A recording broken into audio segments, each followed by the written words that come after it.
Hello and welcome to this video. I will show you friends how to change your flight ticket date in Easyjet. So friends, access your account by logging this option. When you sign in with your booking reference or your email address, go to this option, go to the manage booking, this option. You will see manage page. This is a manage page, just wait.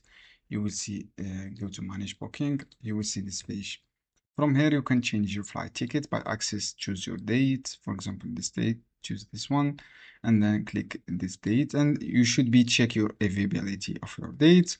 If you this availability, you can change your ticket date successfully. Just confirm your change here and read your cost and your change. So friends, first step, log in your accounts.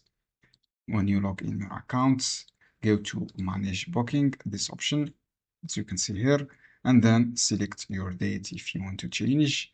After that, confirm your changing or your dates. So this is how you can do, friends. It is easy steps. I hope this guide helpful for you. Don't forget, give like and give share this video.